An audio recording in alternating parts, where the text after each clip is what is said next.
Life should be cherished like this, 薛凤. When life does not exchange energy with the external world, it will move towards death. The more completely a life exchanges energy with the external world, the more vibrant it becomes. The more closed off a life is, the more lacking in vitality it becomes, and the more it tends towards rigidity and ultimately death. Conversely, the more open a life is, the more vibrant it becomes, and the closer it gets to longevity. The condition of life is similar to the state of a nation. The more open and inclusive a nation is, the more it tends towards civilization and development. The more closed and exclusive a nation is, the more it tends towards ignorance and backwardness. Just look at which nations in the world are civilized and developed, and which are backward and barbaric, and you will draw your own conclusions. Once we understand the relationship between a life and the external world, we understand how to cherish life.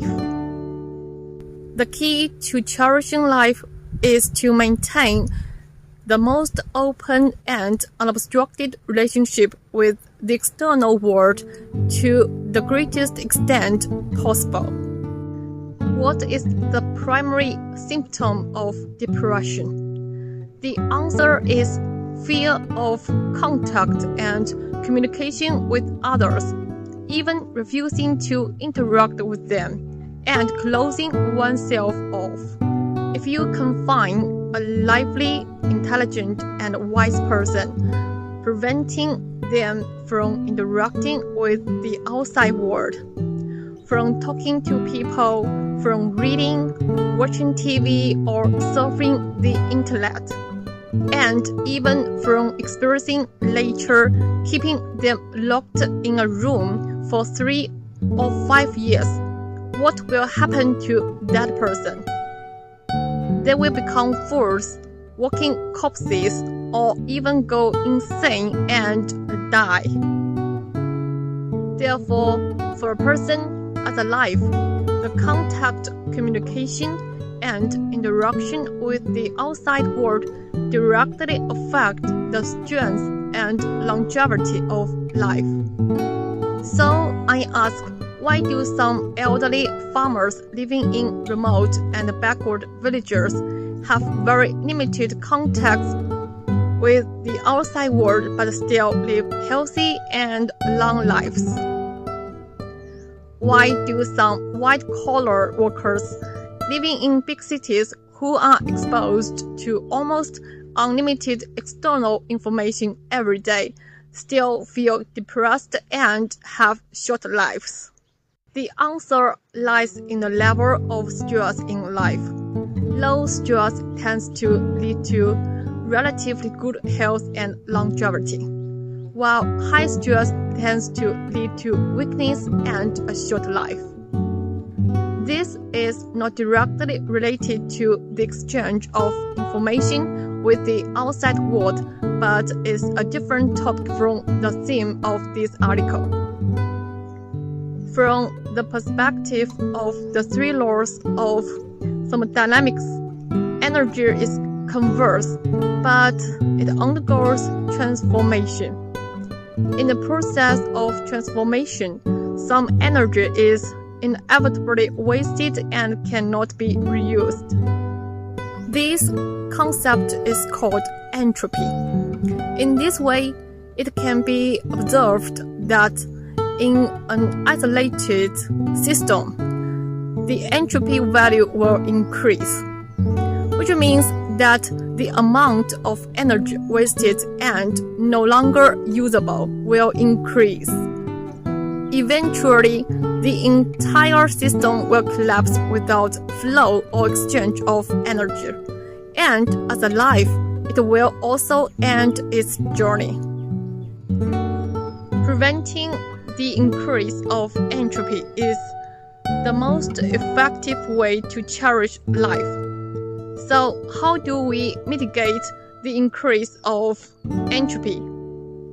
An effective method to prevent the increase of entropy is to introduce negative entropy into the system, also known as absorbing negative entropy. So, what is negative entropy? Anything that can counteract the increase of entropy in a system, whether material, mental, or spiritual energy, can be called negative entropy. Let's illustrate with examples. If a person wants to commit suicide due to a failed relationship, it means that their entropy has increased to the point of collapse. At this point, saying anything comforting may not be very effective. The most effective solution is to provide negative entropy, which means introducing a more attractive person into their life for them to fall in love with again. In this way, the negative entropy counteracts the original increase in entropy, and the emotional world returns to its original state. Another example, if a person loses faith in life due to financial difficulties, any comforting words may not be very effective. However, giving them money directly can restore their confidence in life. If a puddle of water is not replenished with fresh water, it will soon become stagnant and foul. However, if fresh water is constantly added, allowing the stagnant portion of the water to flow away, the puddle will remain pure and not dry up for a long time. The fresh water added to the puddle is like taking in negative entropy. In fact, the principle is the same as the process of eating, drinking, and excreting every day. Various phenomena indicate that to maintain vitality and longevity, we must absorb more negative entropy from the external environment.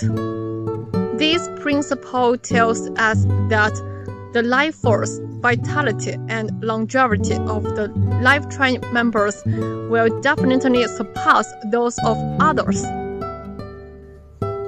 Because Lifechanyuan members have broken away from the traditional mindset and lifestyle with high entropy values, directly breaking the rigid and lifeless life routines and adopting a brand new mindset and lifestyle with negative entropy.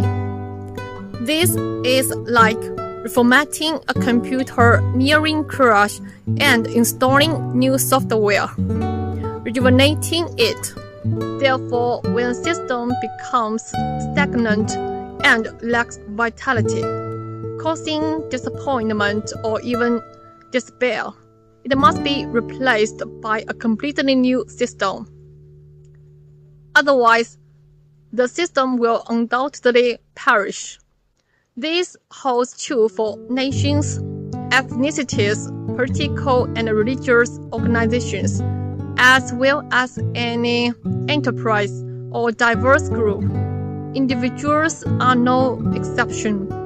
Therefore, it is crucial to participating in continuous learning and exploration, to venture out and welcome others in, to maintain an open mind and an open soul, to engage in meaningful communication with others, especially those whose perspectives differ from our own. We must avoid closing ourselves off, constantly discard our past knowledge and experiences, never assuming we are always right. By remaining open-minded, we can embrace diverse perspectives, constantly restrain the increase of entropy, and move towards a state akin to heaven.